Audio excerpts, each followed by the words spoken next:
Good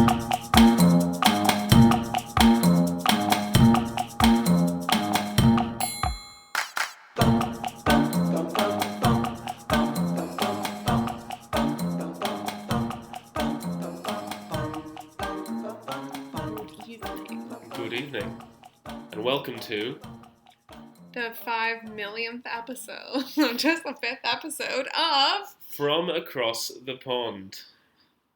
Coming to you live from our living room, as always, and we are excited to be chatting again, aren't we? Are we? Well, I am. I don't know about you. Chatting with each other or chatting with our listeners? Chatting to the listener. Hey Mom, how's it going? You haven't called me today. What's wrong? So, what has happened since we last recorded? Well, we're officially out of lockdown after a long month. Yeah, but before we get into that, we have some big podcast news. Big podcast news. And by big podcast news, I mean I fangirled so hard the other day because one of our favorite podcasts, one of the hosts, said she listened to an episode, or at least she listened to some part of our corner of the world. Who was it, you may ask? Who was it? Do you know? I do know, but I think it's more important to me because I'm obsessed. No, well, that's not strictly true. But yeah, you go. True. You go. If you haven't listened to Trashy Divorces, you are missing out. And Stacy from Trashy Divorces, if you're still listening, which God help you if you are, we love you so much. Yeah, I mean, it was your podcast initially. You were very excited. You kind of got me into it. I got you into it. I got Christina into it. I don't know who else I've converted to it. Yeah. But it's the best podcast. I mean, so much so that last night you found me in a rather compromising position. Having... Wait. Precursor. You had come back from rugby and that's what I was going to say. Oh, I thought you were going to say that. Go ahead, tell your story. Having gone out for a manly activity of rugby in the cold and the rain, I was, all feeling macho and everything. When I came home... Disappeared for a while. And Melissa found me soaking in the bath, bubble bath in, Trashy Divorces playing. Just a bit of me time, bit of self-care. Dude. If only I had scented candles and a glass of white wine. I mean, had I you would have been living it, my basic bitch life. If you had requested it, I would have brought it to you in a heartbeat. Yeah, maybe a mug of hot choc. Did have that later in the evening though, didn't I? Hot chocolate in the bath. Yeah, it might be a bit too hot. Because I was quite rosy-cheeked afterwards, wasn't I? You were so rosy-cheeked. When I came out. I don't bath that often. Bathe. Well, you shower quite often. Oh no, yeah, I shower all the time. I'm not going back to like medieval times. I don't like not bath in the winter because it's dangerous or anything like that. Like I wash every day just to make that clear. Do you? Yeah. Anyways, moving swiftly along from our also exciting listener of the millennium. As you said, we have now exited lockdown 2. We are triumphantly out, and we're into tier 2, which means we can now see people outside in December and only in groups of 6. We're not doing but that. It is better than nothing. Is it? Like, I don't feel like anything's changed. My mom keeps asking, like, how are things there? And I'm like, genuinely, I don't even know what the rules are anymore because I don't care because it doesn't change my life at all. At least shops are open and like we can go out. We could the two of us go out to a restaurant. Oh my God, date night. Wait, hang on. We tried to go out to a shop on Sunday, and it was chaos. It was absolute chaos, as you would say. Yeah, so we decided that since we have basically no Christmas ornaments, we were going to go to TK Maxx, one of my favorite places, to try and dig some up. Yeah, every single person in West London had the same idea. It was anarchy. It was a massive TK Maxx, and I kind of saw you go from I'm so excited with a massive TK Maxx. There's so much to kind of about 5 minutes in, your battery for it completely running out. I'm so done with this place. And I think we bought one ornament. Well, they only had like 4, and some of them were pretty horrible. But we made out with a penguin. We did what with the penguin? Stupid. Yeah. Where was I? Get out of here. No. It was great. He's cute. Yeah. Sparkly penguin. He's on the tree. whole $2.99. If you are in the market for good, inexpensive ornaments, go on any day that isn't the weekend, and I'm sure you'll be in luck. No, there was zero social distancing going on. Yeah, it was so overwhelming. Normally, like, I love to dig through TK Maxx. It is so far up my alley. You can find all sorts of random shit you never, ever need. Yeah. But I didn't know I wanted this, but now I need it. Yeah, but I showed you how they always have great Nike socks there for a bargain. But I did buy some Nike socks, and very excited I am about them too. Yeah, well, I put mine away because I didn't want to deal with, like, the hassle of actually buying them, even though we were staying in line no matter what. Even though you still have to queue for, like, half an hour to pay for our ornament. Our ornaments, your socks, and my jelly beans. Jelly bellies. Yeah, Jelly belly. Okay. Let's not scare people. I was trying to do a bit of Fat Bastard from Austin Powers. Oh, I would love to watch that movie. I haven't seen that in so long. Get in my belly. He said to his dinner. Yeah. I say that every night as I address my dinner. Weird. Anyway, so now that we're done with lockdown 2, do you want to tell me any of your favorite things that happened, that you encountered? What are the highlights of Lockdown 2.0 for you? Highlights of Lockdown 2? It being over. Yeah, it being over. I took up yoga in an aggressive way. Shout out to my boy at Manflow Yoga. Can't remember his name. That drives me so bananas because I used to do yoga all the time, and I would always try to get you to do it with me, and you were like, no, it's not for me. That's not really what you said, is it? No. But you, like, wouldn't do it with me, and then all of a sudden your dad decided he was doing it, and he was doing man yoga, so you were like, oh, of course I can do this, it's great, and now you're, like, super into it. Yeah, Manflow Yoga. It's pretty good. It's pretty good. Although people are always like, what, man yoga? But it's actually, like, it makes sense. It's because, like, men are generally less flexible, so he modifies. So it's not actually about it being more manly. It's about it being that, like, most men are less flexible, so let's modify around. Anyway, that's not important. He does like a 30-day challenge thing. I'm doing it every morning. I'm sure I look hilarious because, as we've covered before, I'm a taller gentleman. Quite a lot of limb. So I imagine it looks a little bit like a giraffe trying to balance on a ball. Like, to be honest, I don't really see you doing it very often because you do it after I've already started working, usually, so... Yeah, quick 5-minute yoga blast, wake me up. 5-minute yoga blast? Is it only 5 minutes? I think 5 to 10. 3 poses in the morning, get myself going. Yeah, right. I've enjoyed it. How about you? One of the best things that I think I did in Lockdown 2.0 was... Oh, actually, funny enough, it's from TK Maxx. I ordered a teapot. And I know it sounds ridiculous, but, like, this teapot never gets a break. I am consuming the most obscene quantities of green tea every day. And, it's got all those antioxidants. It's supposed to be so good for you. I've basically stopped drinking altogether. So, like, I really should be, like, glowing with, like, all of my health between, like, not drinking, pouring green tea down my gullet by the bucket. You are an antioxidant. And then also doing all my Joe Wick stuff. I said I wasn't going to talk about him today, but obviously he's here in spirit. But yeah, so, like, eating all these great healthy recipes, doing all the workouts. Have I changed at all? No. Is this a joke? Yes.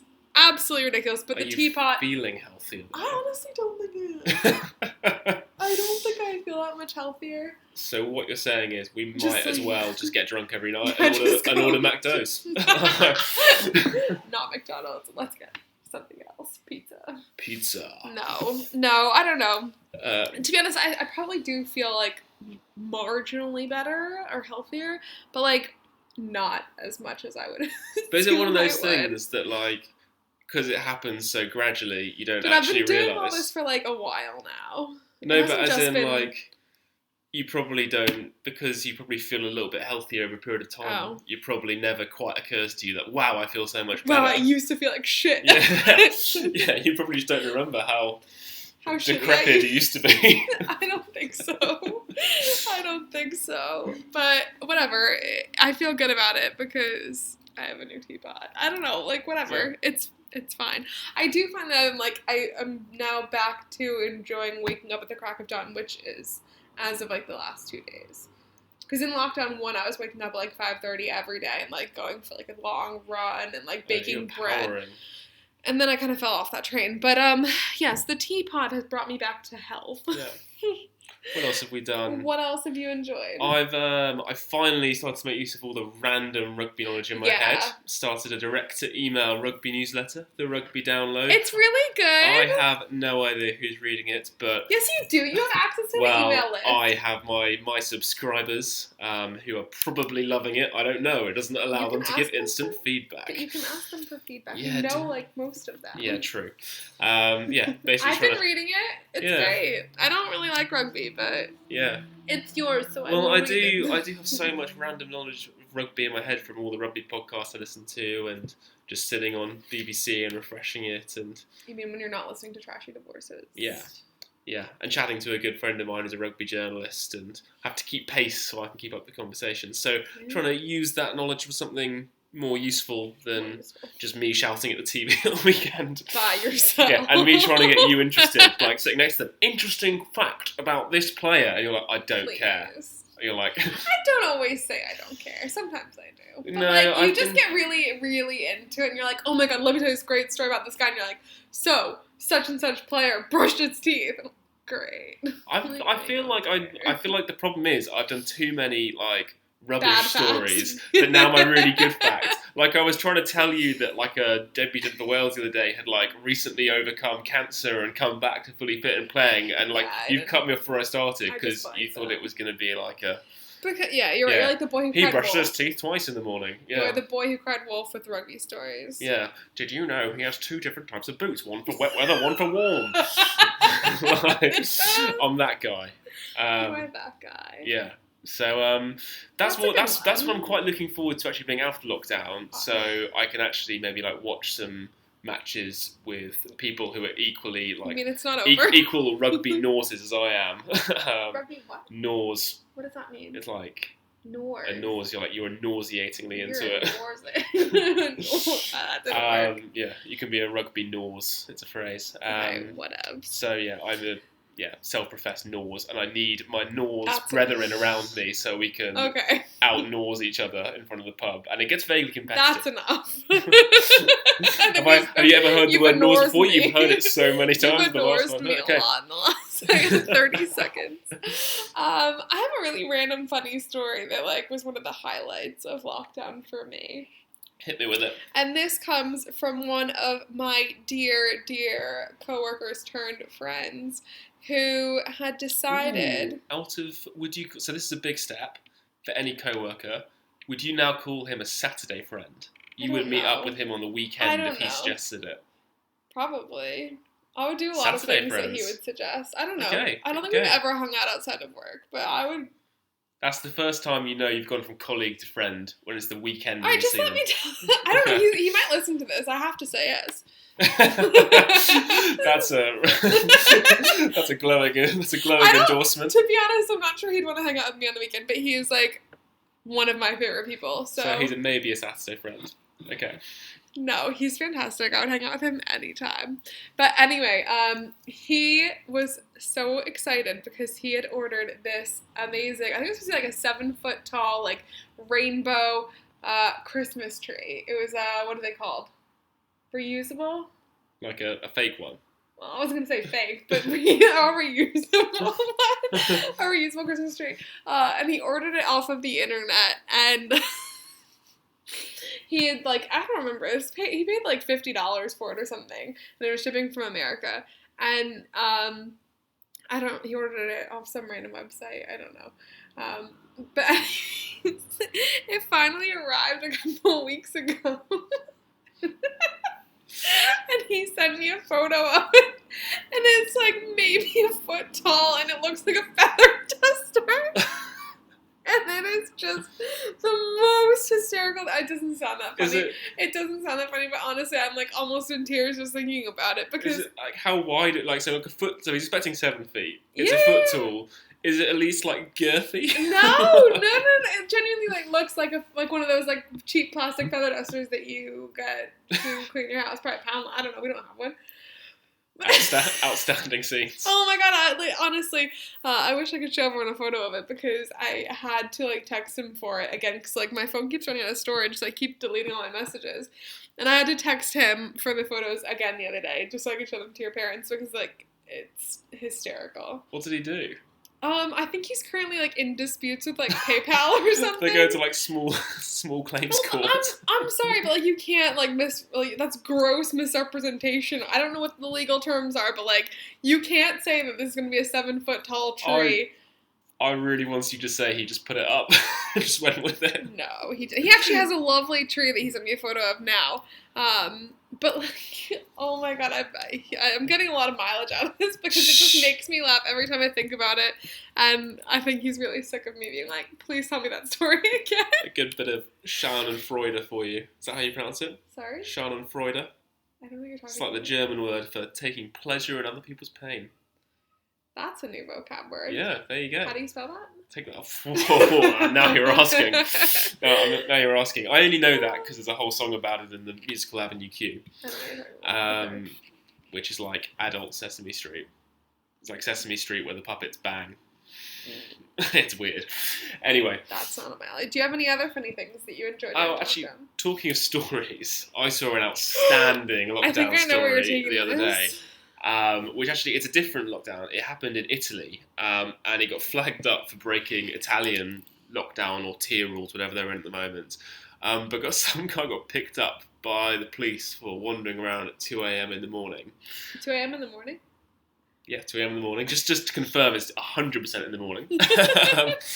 And he was like, they were like, so where are you from? And this whole story unravels. That basically, 2 weeks prior, him and 2 weeks. 2 weeks prior, him and the missus, the old ball and chain, had a bit of a falling out. They've had a bit of a argument. I didn't say what it was about, but they've had a bit of a dust up. Could have been anything. Could have been anything. It's Italy. It was probably something to do with pasta. I don't know.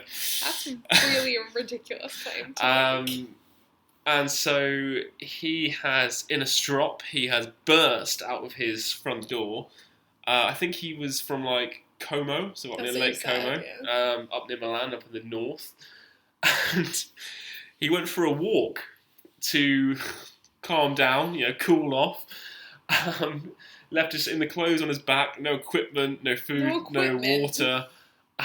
And he walked for 280 miles, walking 40 miles a day for 2 weeks. I can't believe that. Until he was found in the south of Italy, on the Adriatic coast. I just don't even understand how you can go that far. So apparently the police... Also, Lake Como and Milan, not that close. Well, relatively, they're in the north. But the... I had to look that up. But the police didn't believe him, apparently. 2 weeks! Well, the police obviously were like, no, obviously you didn't walk down from Como. And then he was like, no, check. And his wife had like filed a missing person report. And they had to like call her to come get him. Which of us do you think was more likely to do that? Just like walk off for like 2 weeks? Neither of us. Into the wilderness. Neither of us. Well, not the wilderness, he was like in populated areas. But still, like... Well, I quote, they asked him how he was, and he was like, I'm fine, just a bit tired. Aren't we all? Yeah, that's my attitude to 2020. It's fine, it's just a bit tired. Gosh, that is ridiculous. I love that story. I think it's so funny. I don't even know, like, would you be happy that you found him? Would you be, like, or would you just be fuming? I just really want to know, by the time it ticks into, like, your fourth day on the road, are you still angry? Are you just like, is he just like, okay, well, I can't go home now. How am I going to explain that I've walked 120 miles already? I thought you said 200 and something. Well, no, but I'm saying... of course, yeah. And you're like, I just don't understand. How do I explain this? Where was he sleeping? And he said he hadn't realised he'd gone so far. Well, I don't know where he's sleeping. He said he got food off just like local people. I don't know, like... So maybe like just rural Italy, just like getting snacks. That is so ridiculous. What would you... I don't know if he did sleep. Maybe he just walked. For 40 2 miles weeks. in a day, that's quite long. 2 weeks. Straight, no I don't know, sleep. who knows? I don't think that works. He did say he was a bit tired. I mean, you'd be hallucinating at that point, I'm sure. We just slept on the side of the road. I really don't know. It didn't give that much colour to whether he was like off-road hiking, he was on the road. I don't really know. I think you need to how he's gone revisit about this this. story next time. Yeah. Once you've gathered some Do more some more research. detail. Maybe we can see if we can get the boy on the pod. No, I want his Yes. wife on the podcast. Yes, much better idea. Please tell me your side of the story. What were you arguing about? It could be a big reveal. The other side of the story, the untold story. I don't Wife of the man from Como, as he'll now be known. The man from Como. I want to know what life's like now for him. I mean, like I said, do you think she'd be like super excited she found him, or just like absolutely living? I just don't know. Yeah, well, look at that. Like, great that you're alive and like haven't just fallen off a cliff or something, but like, are you joking? You've just disappeared for 2 weeks. If you found me, so I've left our flat in Richmond. I've just walked off. I am in, trainers They and just like a find you, t-shirt. like- I'm just in normal clothes. Say I'm in like jeans and a t-shirt Okay. and like I don't know. Well, right now it's something. freezing. You Okay, would die. Okay, I'm in appropriate clothing, but not walking clothing. And off I go, and you find me in, like, you have to come get me in, like, Cornwall or, like, Scotland. No. When you first get that call from the police, what's the reaction? I mean, I would be really happy, but, like, I would not come get you. Absolutely not. Like, what the heck are you doing? Like, get home now. And come with, like, a sheep or something. Like, bring me a sheep. Yeah, bring me one. Hell of a gift. Yeah. I don't know. What would you do if I just, like, disappeared? I don't know. Assume you've gone back to America. That would have been quite a fight. Yeah. Well, it's quite, sorry, as opposed to the quite reasonable fight where you've taken off and walked for 2 weeks in the UK. A small fry, that's just, I wish you'd make the bed more. I mean, you said you would. Yeah. You missed the recycling again. Oh my god, we can't miss it again. We have so much recycling backed up. I'm pretty sure our recycling guys are going to hate us tomorrow, but such is life. Such is life.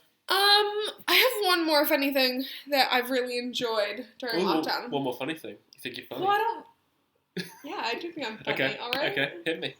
No, I will not hit you. Well, me and the listeners will be the judge of that. My mom thinks I'm hilarious. It's true. So another thing that I really, really have enjoyed during this lockdown specifically, and to be fair, I do think you've enjoyed it as well, competition shows on the BBC. Oh, yeah. Yeah. So normally, once I've had enough of evening socializing in the living room, I depart to our bedroom. This is usually a lot earlier than bed. Yeah, you're like turning in at It's like 9 9:15. p.m. We need to go. But anyways, I go into our room and I take the iPad, and I usually just find something that I don't really mind like falling asleep to, that if I miss some, like whatever. It's just something to have in the background. And I started with the Great Pottery Throwdown. Oh, that was a great show. Oh my gosh. If you Yeah. haven't seen it, you should watch it. It's great. It's like really different from most like competition shows. We watch a lot of cooking competition shows. Yeah. What other competition shows do you watch? We watched Glow Up, the makeup Well, one. that was my next one. But You were watching and you were like, you don't have to watch this. And I was like, oh, I'll just leave it on, you're already watching it. And I was like, you loved by it. like the second episode, I'm being like super critical, being like, that eyeliner is all well off. I don't know what they're thinking. You loved it. I was so surprised at how into it you got. Because I loved the pottery one because I used to love doing pottery myself. I got an award when I was in high school for like best pottery or something. Big dog. Yeah, so I've got a really good critical eye of other potters' skills. No, it was just really fun to watch, and like they've got really cool challenges. But you got into that one too. Yeah, I mean maybe I just like being like a Judge. a couch critic. No, it's so like, fun. oh god, like Mabel, you cracked your pottery. Daft cow. Daft cow. Wow, I wasn't going to go quite there. Wow. Yeah, you daft cow, Mabel. But the makeup one was really good too. That was after the pottery one. Yeah. And we watched, I think, 2 seasons of that, didn't we? 2 seasons. making that Absolutely up? smashed through Was it. it 2 seasons? Yeah. Yeah. I don't even remember half the challenges. I was partly just I was just partly in it for the judge lady who Ding dong! It was Malaysia! Who is she? I don't know. Someone's doing makeup, probably. I love that she has a catchphrase that is called literally anything that is good is ding dong. Outstanding stuff. Maybe we need catchphrases. I'm gonna take like something very similar to ding dong. No. Win a chicken dinner. Is that gonna be yours? No. We're gonna workshop it a bit, yeah. No, it's amazing. I think it's so funny. And I like really am not super into makeup, so it was really fun to watch something I don't really like care about that much. But some of them are very talented. I just felt really bad for the models who there these models come in and they'd be doing their makeup. And they'd be like, right, so I'm going to put mud on your face, and we're going to do this, and we're going to put a thing on and draw all over you, and these... Put pins, like, all around your face. And that one was like, okay, so I'm going to put something over your mouth and pin it to your face. And the model's just like, okay. Cool. Just don't breathe until the photo shoot. No, what was the one, there was, like, a fish, and she had, like, those big, like, jars over her eyes that were painted black on the inside. So, like, and then they had to take her to another room. to be photographed. Yeah, no, I don't know about that. Don't sign me up for that. You don't want to be a makeup model? Well, I have the bone structure for it. But you've got the beard, too. I'm not sure they would appreciate that. Maybe that'd be one of the challenges. What? You know, makeup around a beard. Around a beard, or...? I've had to do it for theatre stuff before. It looks really bad. What do you mean it looks where really you get, bad? like, just it stuck in your beard, it's not a good look. What? When they, like, smooth it down to your face? Yeah, but like... With, like, the glue sticks when they do it to your eye. No one's done it. Just poke me in the eye. I'm just trying to, like, figure it out. You get a glue stick and try and, like... No, do the drag makeup. I quite like my eyebrows. I think I'll keep them. But it'd be so fun. Oh my gosh. I think we should do this as an experiment. I don't think we should. It's great content. Remember that? They did, like, a YouTube challenge. Oh, God, we could do a podcast challenge. We're on the podcast. Well, you're like describing the makeup you're giving me. You painted my face once. You made me a tiger. Yeah, that's not makeup. That's like, that was paint. That was like acrylic paint. No, it wasn't. It was face paint. I did look fabulous though. Fierce. Fierce. That was a good time. That was like right after we first started hanging out. Yeah. Not really. Yeah, it was a little while then. Whatevs. Yeah. Time flies when you're having fun. Yeah. Do you have any other fun things you've really enjoyed in lockdown too? Not particularly. Nothing. It's lockdown, isn't it? Oh, I know. We also got a cinnamon scented candle. Oh yeah. You're a big Yankee Candle fan now. All of a sudden, yeah. If you don't have a cinnamon scented candle, get one. Is it even Christmas? I mean, our whole house stinks of cinnamon, and I'm not mad about it. It's beginning to look a lot like cinnamon. It's beginning to look a lot like cinnamon. Cinnamon. Try that. Yeah, no, I don't think it's working for me. No. Anyway. Smell a lot like cinnamon. Oh, every go. room we go in. Whatever. Oh, well. Okay. I've got a UK-US difference to okay. discuss. And I think I've got one that's quite interesting. Okay. Picking it up before I say it. Okay. So, I wanted to discuss. I talked about, like, sports at school a little while back, and that brought me on to schools in general. School uniform. Yeah? A thing in America, yes or no? Because, I mean, the impression that high school things have given me is, like, 90210, High School Musical, classic, is that people just wear their own kit. While here it's like, wherever you go to school, it's school uniform. I don't know. I think it does vary in some areas, but from my experience growing up in New York and Connecticut primarily, you wear a uniform if you go to a private school, and you don't wear a uniform if you go to a public school. Oh, interesting. Yeah. Okay, I didn't know that. So, like, if you go to a private school, you get the full uniform. And what's the uniform like? Is it similar to here, like blazers and shirts and ties? No, so I went to a private middle school, and our uniforms there were, I think the lower school wore like plaid skirts for the girls, like kilty kind of things. Kilts. and like Oh, aye. white polo shirts or blouses.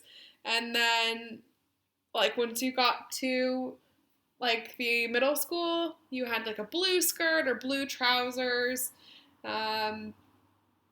really ugly skirts, and then again like a white button-down shirt or a polo shirt, and the boys just wore like navy blue trousers or shorts, and again white polo shirts or blouses, not blouses, Yeah. shirts. Blouses aren't. Because here, like, the standard uniform is like shirt, Yeah. school tie, school blazer. Even when you're tiny. Well, when you're tiny, when you're a kid, but I mean, What? It depends where you go to school, I think, when you're tiny. I mean, in my school, it was up until you were 10, you could only wear shorts, no matter what time of year. That's so weird. It was like shirt, It's like tie, Prince shorts. George. Prince George only wears shorts. Yeah, you had to get to year 5, so 10 years old, before you could wear trousers. So here's the cutest thing. But in primary school, it was polo shirts. Okay, but here's the cutest thing ever. When I used to commute to work every day, especially after I started biking to work, I noticed there are 2 schools between here and my office, and I pass these kids in like these little red sweatsuits, and like they have their little like white polo like collars sticking out, and they are so cute. I've never ever thought a kid was cuter until I saw like these kids walking around in their little like red on red sweats. I don't know, it's so cute. They're so tiny. They are very cute. Why? Why are they wearing sweats? Because it's their school uniform. That is not like when I think of a uniform, I think of something like quite like. But these kids are like nursery age. They're like pre-prep. They're like 3 or 4. I don't know.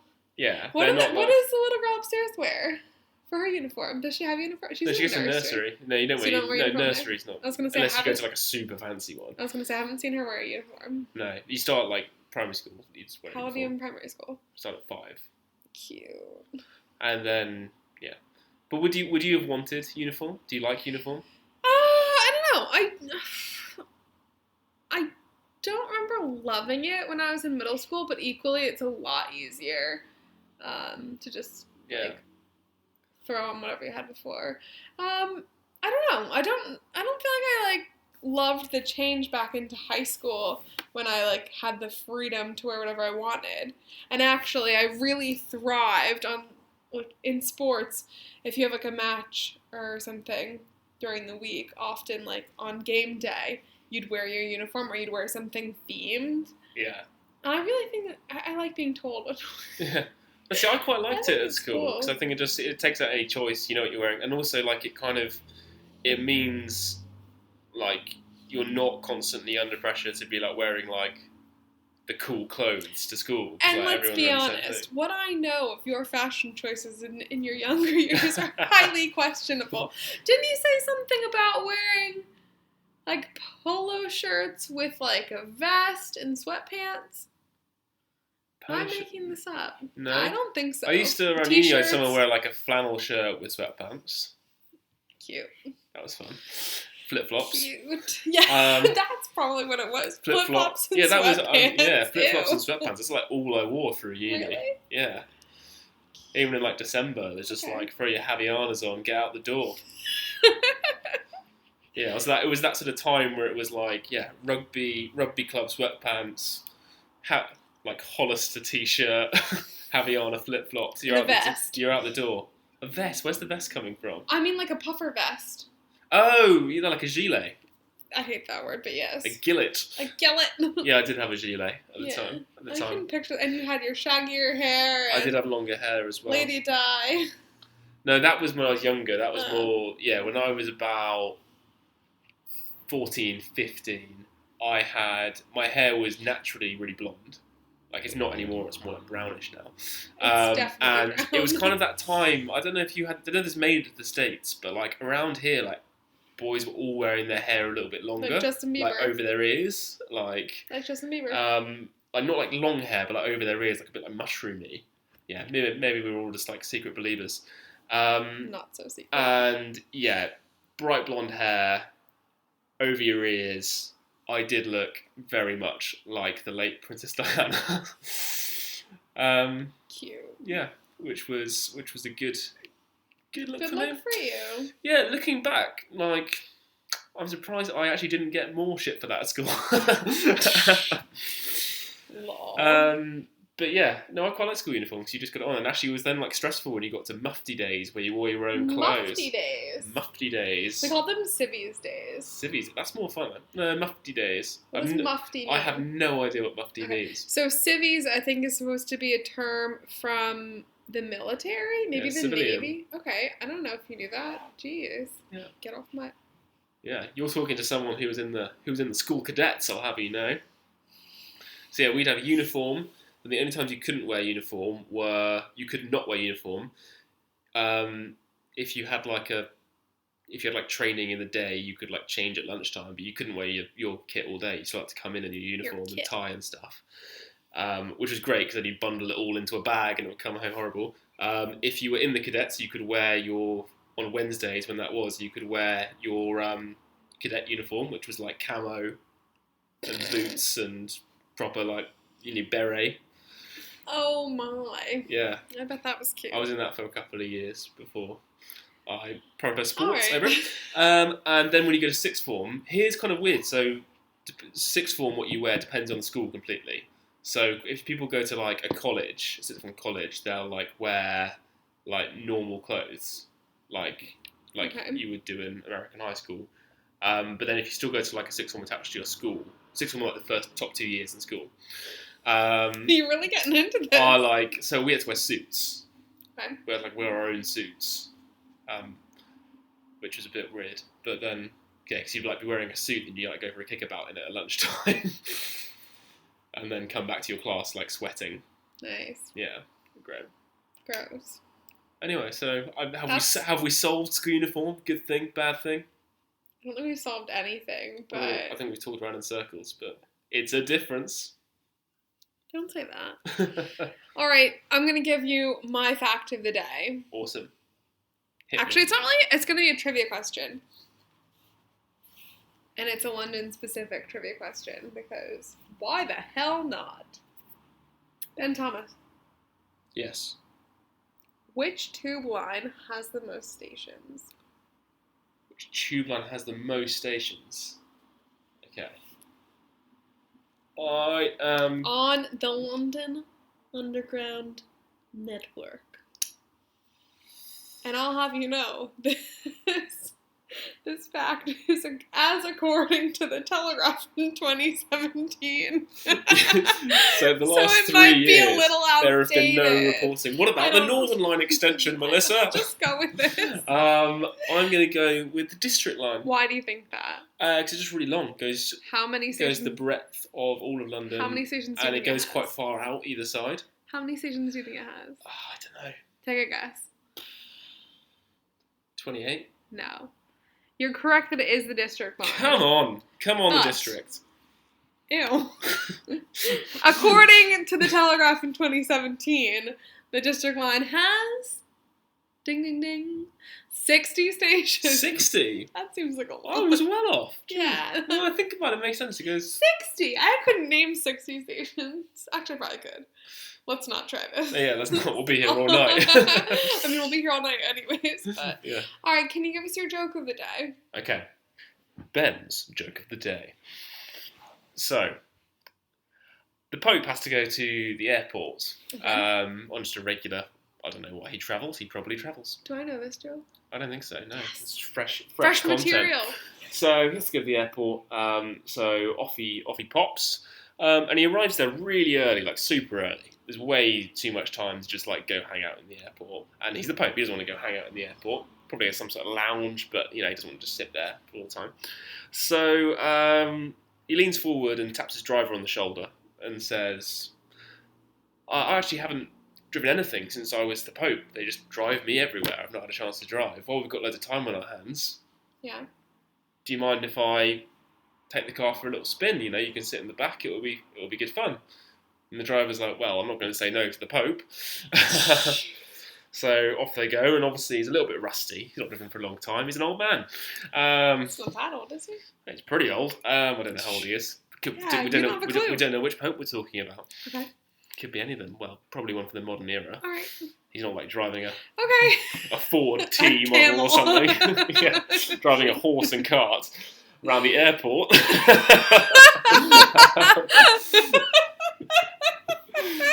Is that the joke? That was funny. So he's wrap this. so off they pop, but obviously he's driving a little bit erratically. He's not great at it. It's been a while, and so he gets pulled in by the police, and so he pulls over dutifully. He's the Pope. He's he's a peace-loving man. Oh my god! And the police officer walks up to the window and he taps on the window, and down the window rolls, and he goes, "Oh wow! Oh my god! Sorry! Oh my god!" And walks back. You can't say "Oh my god" to the Pope. Exactly, that's why he apologises. Oh. And he goes back to his car and picks up his radio and radios to his chief and goes, "Chief, I've got a bit of a situation here. I've pulled over someone who I'm not sure if I should have." And he goes, "What is it like? Is it someone I know or something?" He goes, No, much bigger than that. It's like, "Oh, what, like famous, like a celebrity?" No, much, much bigger than that. And he goes, "What, like a major world politician?" He's like, No, so much bigger than that. Okay. And he goes, "Well, who is it?" And he goes, "I have no idea, but the Pope's his bloody driver." Thank you for that joke. Hopefully you guys enjoyed the joke of the day, and we will See you later. toodaloo. Ciao for now.